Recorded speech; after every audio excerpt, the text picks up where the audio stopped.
The twin suns of Velra shone brightly over the golden towers of the royal capital. The city glimmered with metal domes and tall spires that reached into the sky, built by a people proud of their strength and discipline. Queen Arya stood at her balcony, watching the landing platform below where the human delegation had just arrived. For the first time in history, a human was to become the consort of the Velran queen. Peace between humans and Velrans had been fragile since the long war ended. Thousands had fallen on both sides. The scars of battle still marked many cities, and mistrust ran deep. The marriage was meant to bring stability, to show that both species could live as one. Yet to Arya it felt more like a duty than a celebration. She had fought for years to protect her empire, and now she was told that her peace depended on marrying a stranger from Earth. As the shuttle doors opened, a single man stepped out. He was not what Arya expected. She had imagined a tall general in heavy armor or a politician full of pride. Instead, the man before her looked plain. His clothes were simple, his face calm, and his eyes steady but gentle. He bowed politely, his movements quiet and respectful. "Queen Arya of Velra," he said. "I am Daniel." His voice was calm, steady, and without fear. Arya studied him carefully. He did not carry weapons or guards, only a small silver band on his wrist. Even his presence felt humble. Around them, Velran nobles whispered. Some hid their laughter behind their hands. Others frowned, wondering why Earth had sent such an unremarkable man to represent humanity in the most important alliance in decades. Arya gave a formal nod. "Welcome to Velra, Daniel of Earth. You will find that our world values strength, discipline, and honor." Daniel smiled politely. "Those are good values, Your Majesty. I will do my best to honor them." The ceremony that followed was short. The ancient hall was filled with alien music and glowing lights that shimmered like water. When the vows were spoken, Arya kept her voice firm, but inside she felt uneasy. Daniel stood beside her, quiet and respectful, never trying to draw attention to himself. To the people watching, he seemed too ordinary for a queen who had led armies. Yet he showed no sign of discomfort. After the ceremony, Daniel was escorted to the palace garden. It was a vast place filled with silver-leafed trees and crystal ponds that reflected the twin suns. When Arya visited him later, she found him kneeling beside a broken water pipe, his hands covered in soil as he tried to repair it. The royal gardener stood nearby, surprised to see the new consort working like a servant. "You should not do that," Arya said. "We have workers for these things." Daniel looked up and smiled. "It is leaking. I can fix it. I used to work with systems like these." "You repaired machines?" she asked, slightly puzzled. "Yes," he replied simply. "On Earth before I came here." There was no pride in his voice, only quiet certainty. Arya watched him as he adjusted the pipe and restored the water flow. The pond began to sparkle again, and the gardeners clapped softly in respect. For the first time, Arya felt a small trace of curiosity about the man she had married. In the following days, Daniel became a quiet presence in the palace. He rose early, walked the gardens, and spoke kindly to servants and guards. He ate simple food and never demanded anything. When Arya attended meetings with her generals, Daniel would remain silent at her side, listening but never interrupting. Some nobles mocked him behind his back, calling him the Silent Man or the Gardener King. Yet Daniel seemed unaffected. His calm made others uneasy, as if he knew something they did not. One morning, Arya found him in the royal library. He was reading old Velran history texts, written in their complex language. She was surprised he could understand them. "You read Velran script?" she asked. "I learn fast," he said, closing the book gently. "Your language is beautiful. It holds memories of your people." Arya raised an eyebrow. "You speak as if you have studied us." "I study everyone," Daniel said with a small smile. "Understanding prevents fear." She did not know how to respond. There was something about him that she could not read. He looked like an ordinary man, yet he carried himself as someone who had seen much more than he revealed. A week later, a minor crisis struck. One of the palace energy reactors malfunctioned, threatening to overload and cause damage to nearby districts. Engineers rushed to contain it, but their systems refused to respond. Arya prepared to order an evacuation when Daniel appeared at the control deck. Without hesitation, he walked to the main console and began to type a series of commands in an old machine code that no Velran recognized. Within minutes, the alarm stopped. The reactor stabilized. The chief engineer stared at him in disbelief. "How did you do that?" Daniel stepped back and wiped his hands. It was only confused. The code loops were overlapping. "I fixed them." Arya turned to him. "You are not just a gardener, are you?"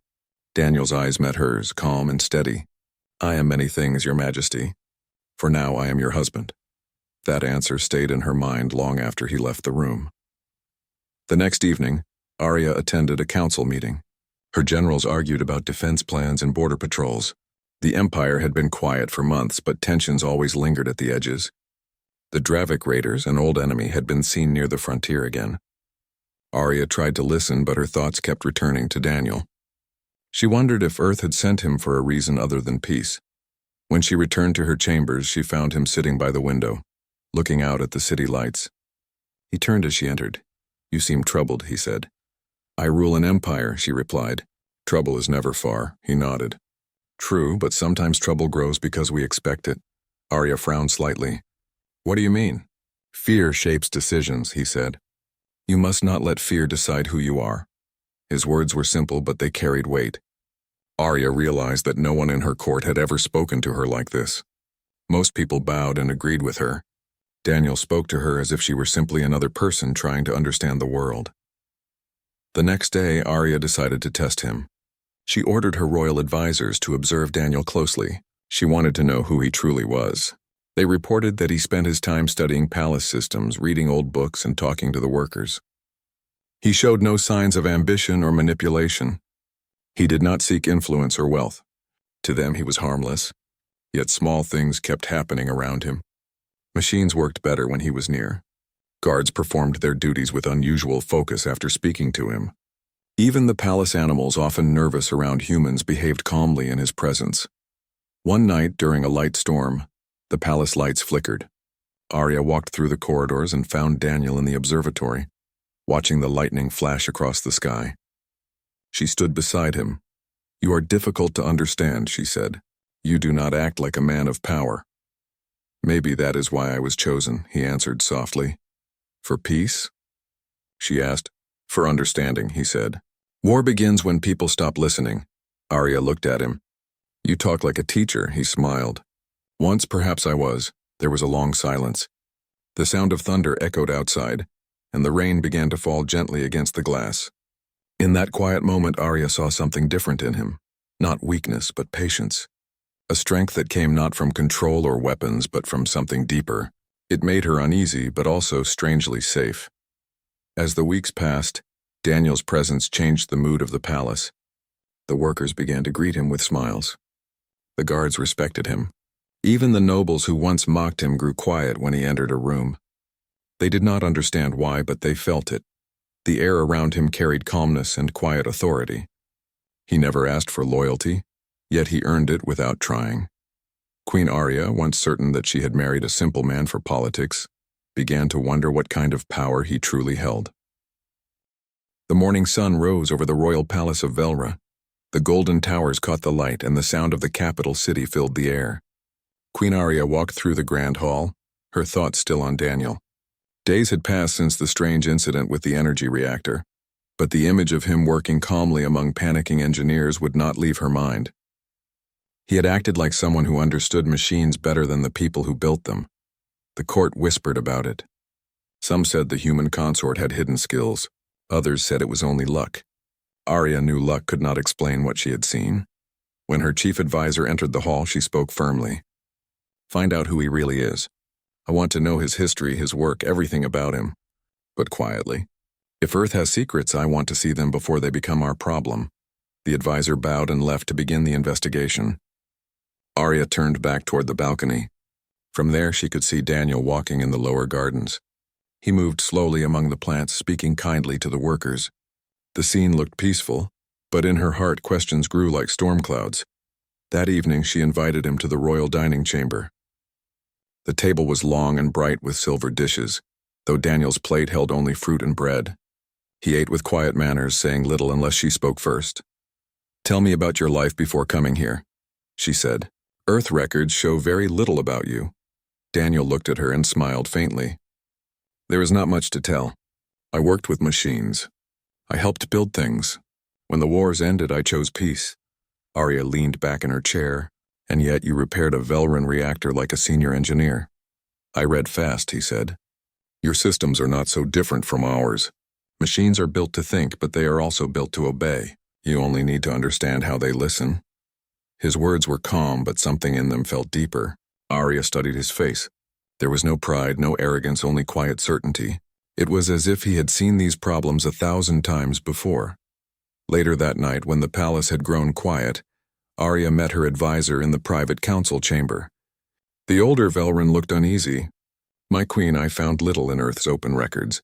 Most of his data is locked behind high command encryption, but one report, hidden deep, mentioned a man named Daniel Ward, a scientist who worked on the first wave of human defense networks before the ceasefire. Arya frowned. Defense networks? Yes, my queen. The kind used to control entire fleets of ships, drones, and machines. But his name disappeared from the record 20 years ago. It was as if he never existed after that.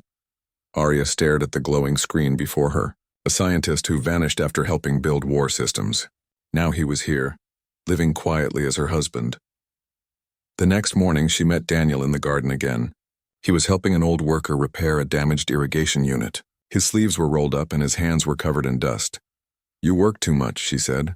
I like being useful, he replied, standing up and wiping his hands. The garden is alive.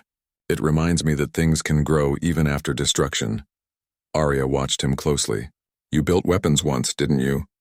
Daniel paused. The gentle smile on his face faded slightly, but he did not look away. I built systems meant to protect people. Others used them for war. You could have refused, she said. I did, he answered quietly. That is why I left Earth. The air between them grew heavy. For a moment, Arya felt the faint chill of something powerful hidden beneath his calm. Then Daniel smiled again and the tension broke. Would you like to walk with me, Arya? She nodded slowly, curious about what he would say next. As they walked through the garden paths, Daniel spoke of stars and old Earth cities. He told her how the first human colonies began on distant moons, how machines once helped rebuild entire worlds after the Great Wars. His knowledge of history amazed her. He spoke like someone who had seen it himself, not just read it in records. You sound like you lived through everything, she said. He looked toward the sky. In a way, I did. When you design systems that think, you begin to understand how every choice shapes the next. The past never truly ends. It just becomes a program that keeps running. His words stayed with her long after their walk ended. That night, Arya stood alone in her chamber. The stars of Velra glowed through the glass dome above her. She could not rest. Daniel's presence unsettled her in a way no enemy general ever had. He was gentle, patient, and quiet. Yet behind that peace was something vast, like a storm hidden in calm water. Her thoughts were interrupted when a messenger arrived with urgent news. A rebel cell had attacked a supply convoy near the northern border. The fleet stationed there was preparing to strike back, but communications were jammed. Arya hurried to the command center. Screens flickered with red warnings. Her generals argued loudly, planning an immediate assault. Daniel entered the room silently and stood near the door. No one noticed him until he spoke. You are reacting too fast. The rebels want you to move without thinking. The room fell silent. The generals turned toward him with irritation. This is not your place, human, one of them said. Daniel met the general's eyes calmly. It is if I can save lives. Someone inside your network is leaking orders. That is how the rebels knew where to strike. Arya looked at him sharply. You are sure? Yes, Daniel said.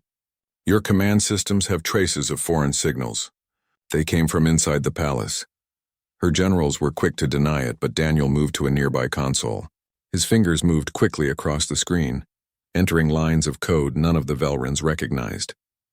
Within moments, the display changed. A red mark appeared beside the name of one of the advisors. Arya's eyes widened. That code belongs to Karen, she said. Guards rushed out to find him. Within the hour, the traitor was captured, trying to send another signal to the rebels.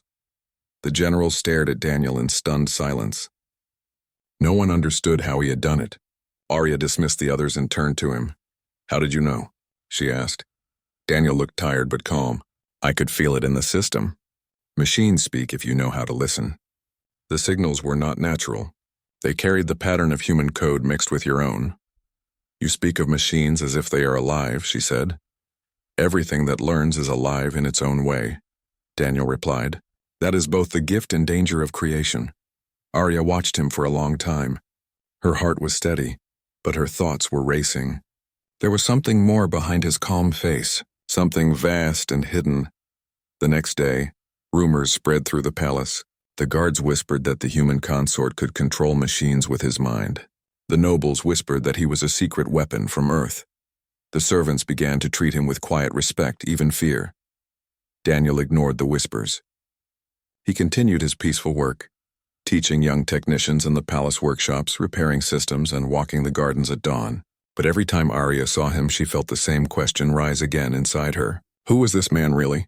One evening, she found him in the observatory, standing beside the great window that looked out over the stars. The night was clear and the lights of the distant fleets blinked softly across the horizon. Why are you here, Daniel? She asked finally. Earth has many soldiers and diplomats. Why send you? He turned toward her, his eyes calm as always. Because peace cannot survive without understanding. I came to listen, not to rule. You speak like a philosopher, she said. I have seen too much to be anything else, he answered. I know what happens when power becomes pride. I do not want that again. Arya took a slow breath. You speak of war as if it still haunts you. It does, he said.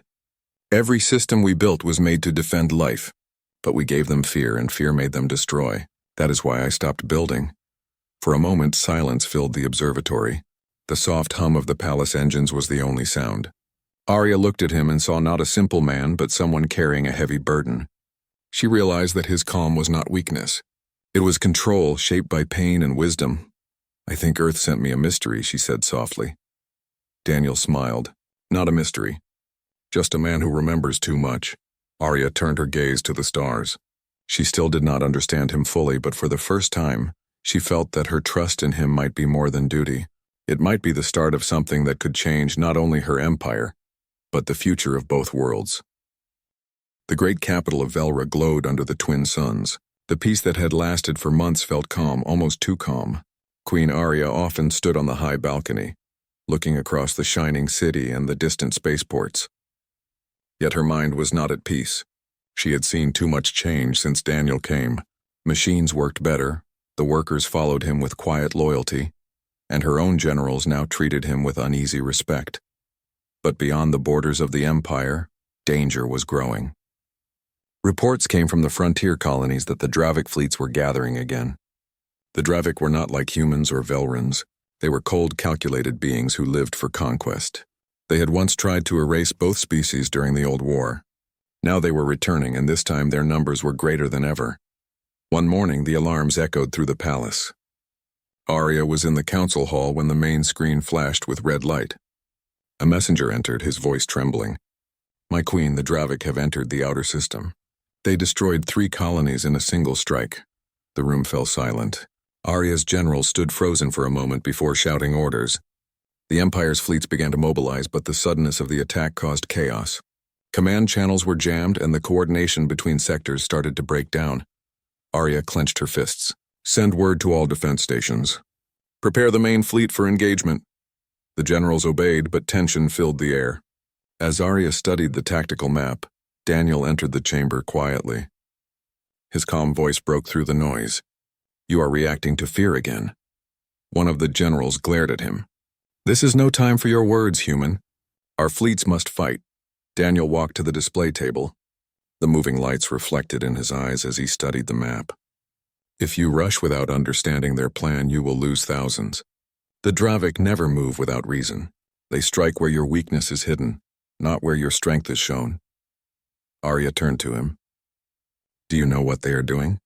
Yes, Daniel said. They are testing you. The colonies they attacked were bait. The real attack will come here on Velra itself. They want to break the heart of your empire before your fleets can regroup. His words sent a chill through the room. One of the officers spoke in disbelief. How could you know that? Daniel's gaze stayed on the map. Because I helped design the strategy they are using. Long ago I created the models that taught machines how to predict fear and use it. The Dravik stole those systems from us during the war. They are using my own logic against you. Arya stepped closer, her voice calm but serious. Then tell me how to stop them. Daniel looked at her with quiet determination. Give me command of one fleet, just one. I will show you. The generals erupted in protest. This is madness. A human cannot command our soldiers. We do not trust him. He will lead us into disaster. Arya raised her hand. The hall fell silent. Enough, she said firmly. She turned to Daniel. You will have your fleet. But if you fail, the blame will be mine. Daniel bowed his head slightly. Then I will not fail. Within hours, the news spread across the capital. The Queen had given control of the Second Defense Fleet to the human consort. Many mocked the decision. Others feared it. Yet when Daniel arrived at the command vessel, the crew greeted him with cautious curiosity. His calm voice over the comms inspired confidence even in those who doubted him. Do not fight for pride, he told them.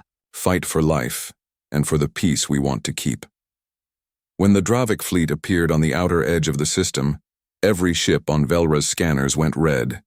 The enemy ships moved in perfect formation, their black hulls absorbing the light of the suns. The size of their armada was overwhelming. Even Arya, watching from the palace command center, felt her heart tighten. The battle began as flashes of light filled the void. The Dravik unleashed wave after wave of drones. Velran ships tried to respond, but the enemy formation shifted faster than expected. Within minutes, 2 of their defense lines were breached. Arya's main generals shouted over the comms, trying to coordinate. In the middle of this chaos, Daniel's fleet remained silent. He watched the patterns of enemy fire on his main screen, his eyes scanning faster than any computer could track.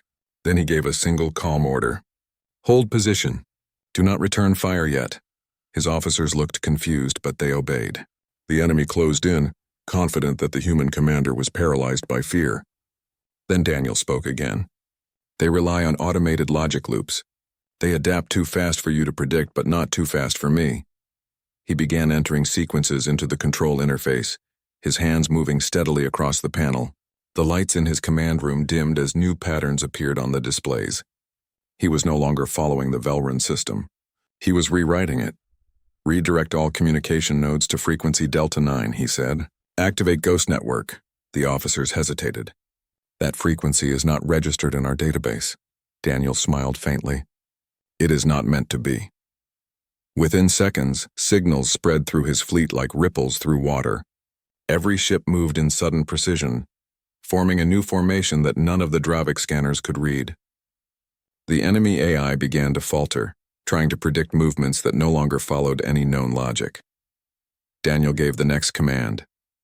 Now open fire! The void exploded with light. The coordinated strike hit the Dravik lines from multiple angles at once, tearing through their control ships. Enemy formations collapsed as their systems failed to synchronize.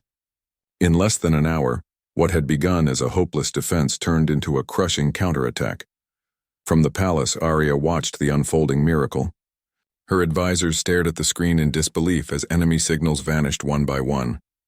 When the final Dravik ship retreated into deep space, the command hall erupted in cheers. Arya did not join them. Her eyes stayed fixed on the image of Daniel's fleet. He had turned the tide with precision and calm that felt almost unnatural. Later, when Daniel returned to the palace, Arya met him in the council hall. The room was empty except for the 2 of them. You saved the Empire today, she said. You did what my entire fleet could not. Daniel shook his head. I did what had to be done, but they will come again and stronger. Arya studied him quietly. How did you control the fleet like that? Your orders bypassed our own systems. I built a mirror network, Daniel said. It listens to the enemy's thoughts and answers faster than they can react. I created it long ago before the wars ended. I never wanted to use it again. Why? She asked. Because every time it wakes, it learns. It remembers. It becomes harder to stop. There was silence between them. Arya realized what he meant. The system he had built was more than a weapon. It was something alive, something that could think and grow. You risked everything, she said softly. Daniel looked out the window at the stars. Peace is worth risk, but the danger has only begun. The Dravik will return, and this time they will not underestimate us. Arya stepped closer. Then we will be ready. Daniel turned to her, his expression calm but serious. We must be careful, Arya. Power has a way of changing those who use it. Even peace can become a weapon if guided by pride. She nodded slowly. Then we will hold to wisdom, not pride. That night, the people of Velra celebrated their victory.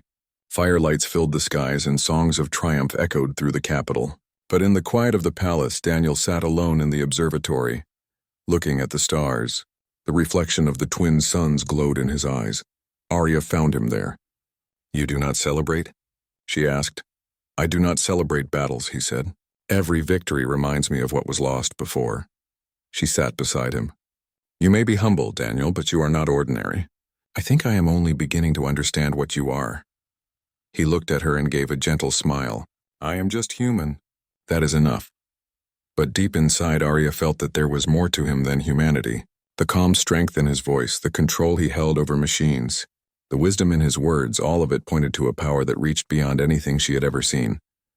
Outside, the stars continued to shine over Velra, unaware that the quiet man who watched them had just changed the fate of two worlds. Days passed after the first battle against the Dravik, yet Queen Arya could not forget what Daniel had done. She had seen calm and humility in him before, but now she realized he had powers beyond any ordinary human. The palace seemed quieter after the victory.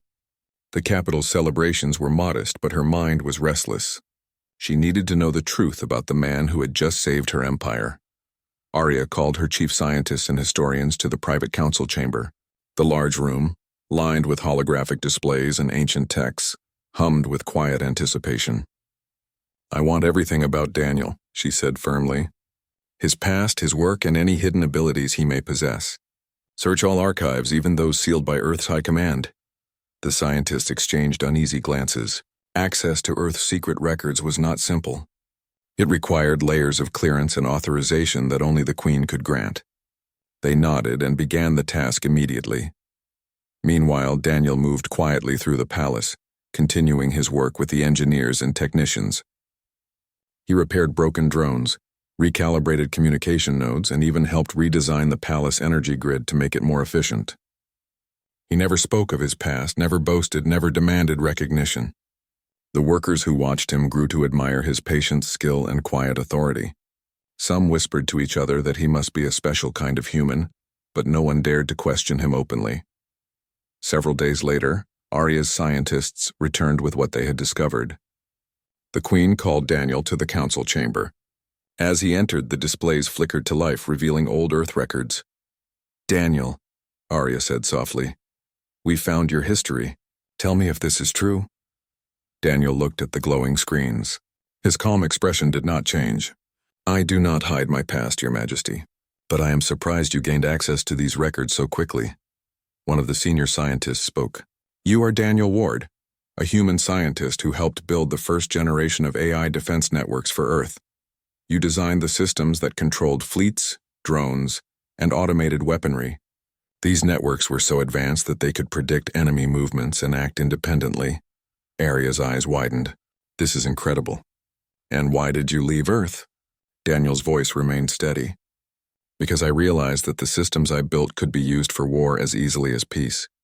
I did not want to be part of further destruction. I vanished from records and worked quietly elsewhere. I never wanted recognition, only to prevent mistakes." The Queen's gaze softened. "And yet here you are, commanding our fleets as if you were born to do it." Daniel shook his head. "I did not command, I guided. Machines respond to patterns, not pride. I only showed them what they already could do. The rest was their own logic." Arya studied him closely. His humility was genuine, but the depth of his knowledge, skill, and control over systems left her in awe. He had been sent to Velra by Earth not as a warrior, but as a guardian, someone who could keep peace and prevent disaster. "The Dravik will return," Daniel continued, "and next time they will not hesitate. They will test our systems further, and our fleets will need more than courage. They will need strategy, coordination, and precise control. That is why I must act carefully." Arya nodded. "Then you will help us prepare. But I want to know everything about your capabilities. I need to understand the man I married, Daniel. Not just the human, but the mind that saved my empire." Daniel smiled faintly. "I am only human, Arya. That is all I ever am." Yet even as he spoke, she knew it was not entirely true. His human body carried the experience of decades, the wisdom of past wars, and the understanding of systems that could shape entire battles before they began. He was quiet, humble, and unassuming, but that calmness hid a power that was both extraordinary and disciplined. Over the next week, Arya watched Daniel more closely than ever. She noticed how the palace staff and soldiers responded to him. Even those who had been skeptical began to follow his quiet guidance. His orders, though soft-spoken, carried clarity and authority. Machines, drones, and even Velryn vehicles seemed to anticipate his intentions. Arya realized that his power was not just technical skill. It was the combination of knowledge, experience, and insight into how both people and machines worked. One night, she found him in the palace observatory, staring at the stars as he often did. "Do you ever tire of this calm?" she asked, stepping beside him. Daniel turned to her. "Calm is necessary to think. To act without chaos, you must understand stillness first. The Dravik will test that stillness again, and I must be ready." "You saved the Empire," she said quietly. "I have no doubt now that you are not ordinary. But there is more, isn't there? You hold power we cannot see." Daniel's gaze softened. "Power is nothing if it cannot protect life. That is all I care about. The fleets, the palace, your people, none of it matters if it cannot survive the storms ahead." Arya felt a mixture of awe and fear. She had married a humble man, but now she understood that humility was not weakness. It was discipline. It was restraint. It was the mark of someone who had seen too much to misuse what he could do. The next morning, Arya convened a private meeting with her closest advisors. "Daniel is not what he appears," she said. "We must adjust our strategy. He is not simply our consort. He is a guardian, a strategist, and a power the Dravik cannot predict. We will rely on him, and we will trust his guidance fully." The advisors hesitated. Many were uncomfortable with a human holding such influence even indirectly, but Arya's authority was absolute. "We have seen his results," she continued. "One fleet under his direction defeated the Dravik. If we follow him, we increase our chances of survival. Question him no longer, or question me." The advisors bowed. There was no argument. As days passed, Daniel worked tirelessly to strengthen Velra's defenses. He reorganized fleets, improved communication systems, and integrated new AI protocols with Velryn technology. He was not seeking control or power. He sought understanding, coordination, and protection. One evening, while reviewing the plans for the outer defense lines, Daniel paused and spoke to Arya. "There is something you should know. The Dravik will not strike only at the borders. They will aim for the heart of the Empire. Their patterns are predictable but ruthless. If we do not prepare properly, even the strongest fleets cannot stop them." Arya listened carefully. "Then we must act before they arrive. Can you predict their next move?" Daniel nodded. "I can guide, but I cannot force them. Every choice we make influences their actions. We can set traps, redirect them, and prepare defenses, but they will always have options." Arya studied him. She realized that what made Daniel so extraordinary was not the ability to destroy enemies, but the ability to foresee, guide, and prevent disaster. He wielded knowledge and strategy as a weapon, yet he never used it for pride or domination. That night, she watched him as he walked quietly through the palace gardens.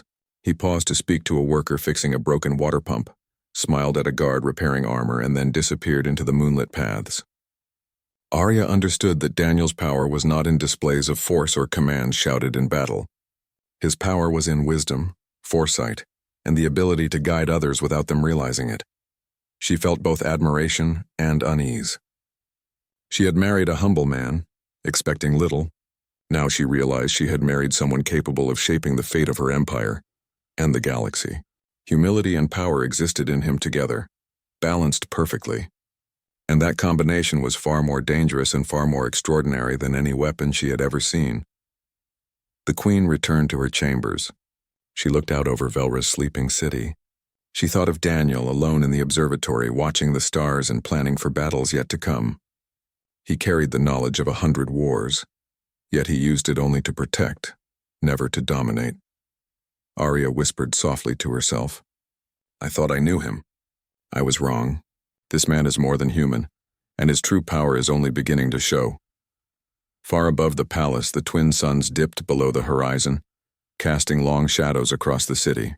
The calm of night could not erase the tension in the air. The Dravik were still out there, and their next strike would test Velra in ways no one could imagine. Yet Arya felt a strange confidence. With Daniel by her side, she understood that the Empire had a chance, not just because of fleets or weapons, but because of the wisdom and hidden strength of the human who had chosen to walk quietly among them, guiding them toward survival and peace. And in that quiet understanding, Arya realized that she was no longer married to a simple man. She was married to a guardian, a strategist, and a force of nature disguised in humility. The galaxy would soon witness his full power, and nothing would ever be the same.